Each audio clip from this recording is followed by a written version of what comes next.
Et alors avec vous aujourd'hui, Florence, on reste dans l'art créatif aussi. On reste dans l'art créatif et on va parler du do it yourself. Alors oui, plus Avec connu. des bijoux. Enfin, voilà, c'est plus connu sous le nom de DIY, donc do it yourself. En français, fais-le toi-même. L'objectif est de reprendre des objets, de les détourner. On peut par exemple récupérer des boîtes de conserve, des bocaux, les repeindre, en créer des pots pour mettre ses pinceaux dans la salle de bain, des bougies, faire un petit mur, voilà. Le but, voilà, c'est vraiment de créer et de récupérer. On peut tout faire soi-même. En fait. Voilà, on peut faire beaucoup de choses soi-même. Particulièrement les bijoux, c'est ce qui vous intéresse. Moi, j'ai récemment fait un atelier de bijoux. Alors, je suis pas du tout créative dans l'âme. Si j'aime bien écrire, je suis pas très créatrice. Pas mal quand même, je trouve.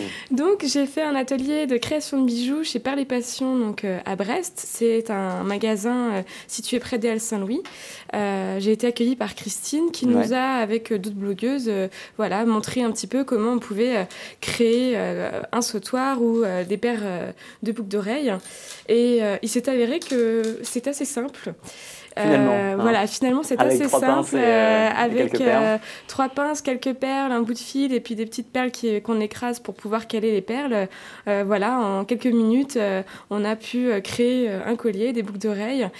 Christine, elle appelle ça la bijouthérapie. Pourquoi ? Parce que c'est vrai que pendant qu'on crée, voilà, on enfile, on tord, on coupe, on pince et ça vide la tête parce qu'on pense vraiment plus à rien. Et vous l'avez trouvé comment cet atelier ? Moi j'ai adoré, à tel point que j'ai flâné un petit peu dans la boutique après l'atelier et sur les conseils de Christine, voilà, j'ai acheté quelques petites perles et de morceaux de fil, les 3 fameuses pinces plates, coupantes et rondes, et puis je compte bien me lancer dans la création de bijoux. Oui, vous avez du boulot pour le week-end. Voilà. Alors, du coup, vous êtes intéressé un peu à ce qui se passait dans le coin ? Voilà, j'ai essayé de regarder un petit peu ce qui existait. Alors, je suis désolée pour les Morbihanais, mais il faudra aller voyager du côté du Finistère. Il faudra aller voyager un peu sur la pointe Finistère. Il y avait un magasin à Lorient, mais il a fermé. Alors, c'est un appel aux créateurs quand vous serez lancé, vous pourrez le refaire. Mais voilà, il y a donc cet atelier Perles et Passions à Brest. Donc, elle fait des ateliers enfants-adultes, création de bijoux, pas de filmo. Sur la pointe finistérienne, on trouve également la lanterne d'argent. Ouais. Donc là, c'est plus haut de gamme. Elle travaille l'argent. Donc, elle propose des ateliers pour créer soi-même ses bijoux en argent. Ce que moi, j'ai aimé... Il faut être plus accompagné, j'imagine. Voilà, là, elle accompagne plus. Mais ce que j'ai aimé, c'est qu'elle propose, par exemple, aux futurs jeunes mariés de créer eux-mêmes leur alliance. Donc là, le mari crée l'alliance de la femme et j'ai trouvé ça très sympa. Je pense que si je le fais, ça va être très sympa. Je vais avec un truc vachement design. Et donc, dans le Morbihan, il y a quand même les petits ateliers de Sissi à Baden. Donc là, c'est pareil, elle propose des ateliers, pas forcément que de création de bijoux, ateliers d'art créatif pour les enfants et pour les adultes. Voilà.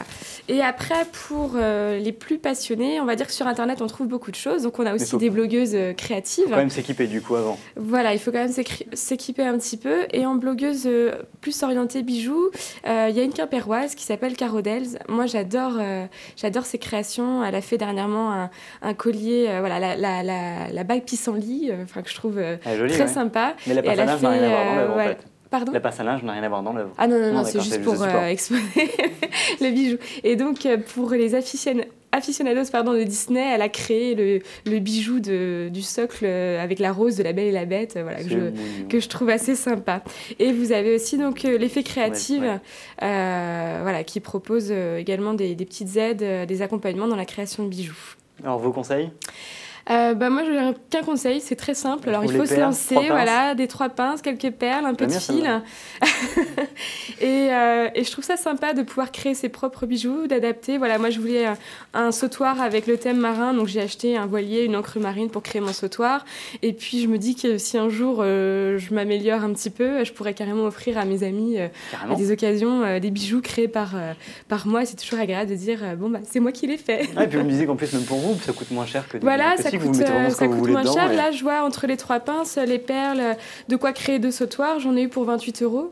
Donc, franchement, voilà, il y a un peu des perles pour créer aussi des boucles d'oreilles. Donc, au final, quand on achète un sautoir en magasin, si c'est en solde ou pas, généralement, c'est autour de 10 €. Donc, voilà, là, on peut créer soi-même son propre sautoir et être fier de le porter. Oui, carrément. C'est plutôt joli. En tout cas, j'aime beaucoup vos boucles d'oreilles. Je ne sais pas si on les voit à l'écran, mais elles sont magnifiques. On va les voir. Ou pas? Non, on les voit pas. Si, je sais pas. Non, ah, voilà, faut qu'elle dise. Magnifique, parfait. Merci beaucoup, Florence, pour ces idées de création pour le week-end.